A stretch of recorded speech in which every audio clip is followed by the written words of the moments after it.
everybody, welcome back to Heirloom Permaculture. It's been a busy weekend for us, so we're going to combine several things into one video this weekend. We went out and took a look at a community garden, spoke with the people in charge of that. Have quite a bit of that in this video, and we got some transplanting to do in the garden. We've done just some little projects here and there around the place with the tractor and some drainage work, things like that. So all that's going to be in this video. It's going to kind of cover a lot of things. Right now we've got some flats of stuff that we need to get out in the main garden. We're going to move some Swiss chard, some collards, some kale, get some things out of the greenhouse, get some more stuff planted out here. So stick around with us. It's going to kind of bounce around today. Going to cover a lot of things. But I just want to say I appreciate everybody's subscriptions and support. The channel's really grown here recently, and we appreciate everybody tagging along with us. We'll mention, hey, we just had a recent video come out on, it wasn't our video, but Dirt Patch Heaven come out and visited us and looked at a lot of things we're going. They've got a video out. So if go over there and check it out and show them some love and look at what their perspective of what we're doing. So we appreciate their support and their visit, and count them among our friends now. So check that out also. So we're going to get to work on transplanting these plants out there and get them in some low tunnels, a little bit of protection, and then we can get more stuff started here in the garden. So stick around.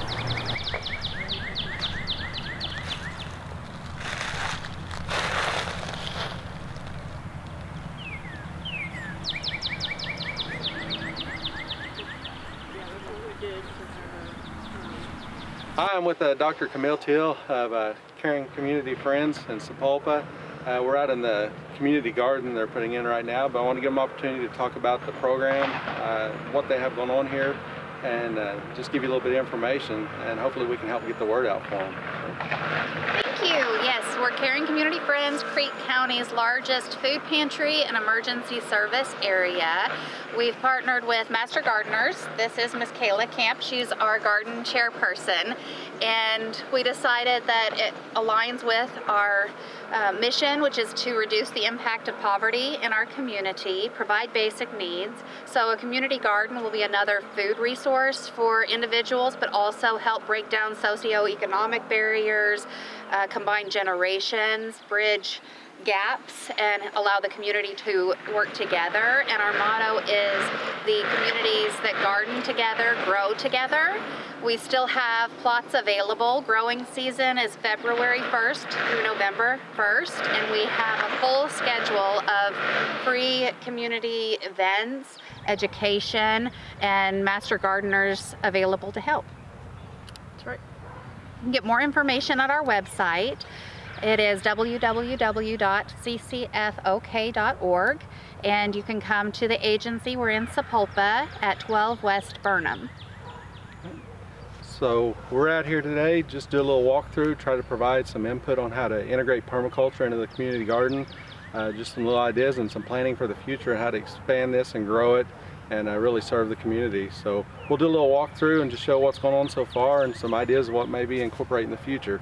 So if you get a chance, if you need a garden bed, if you're local, please contact them and try to take advantage of this. So thanks a lot. Thank you.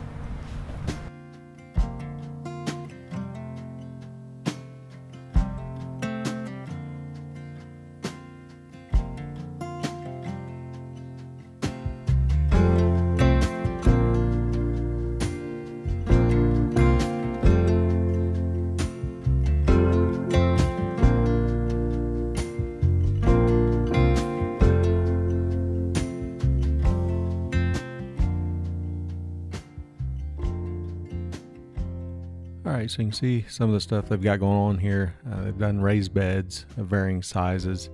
They've got the straw handy there for mulching. They've already come through, amended the beds.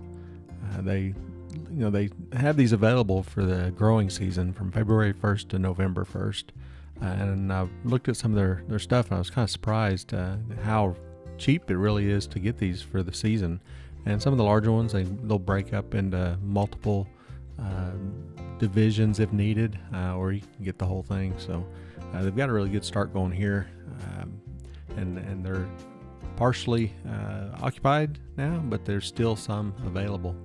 But pretty neat little layout, lots of room to get in between. They're going to be adding some ADA compliant raised beds and some other things. So, but if you look at it overhead, you can see it started with a big empty lot.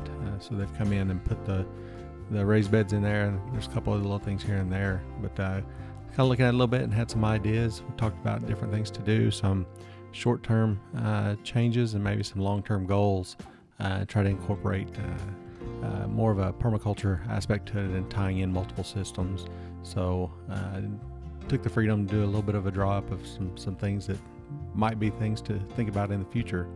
So if you look at this here, we talked about, you know, kind of the need for a fence, not just for security of the location, but also it just defines the edge and shows, you know, kind of the boundary of what's going on here. The browns areas, obviously the raised beds. This isn't to scale, it's not exact, it's just kind of an overview. We talked about maybe a cattle panel greenhouse for extending the seasons, getting early starts, so people can plant their own seeds early and get them going there and not have to buy transplants. The green table in the middle is watering station and planting table. They've already got that in the plans, so that'll be right in that area. We talked about someday they might like to have chickens, so they're in the city, but they can have up to 6 hens. I envision kind of a low coop. The top of the picture is south, so we're looking, you know, south to the top, north to the bottom, and just kind of oriented by the way you approach from the street.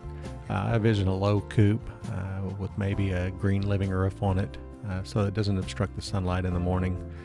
Compost bin directly adjacent to that. So you know, you could even let the chickens do some composting and then move the finished compost over to those bins where it's available. They're already working on getting a tool shed where they can secure the garden tools, have them available for their people with a lock on it. Kind of saw that right there. We're already getting a little bit of shade from the tree and from the building, so putting it there wouldn't be a big issue. Parking area, got to have that.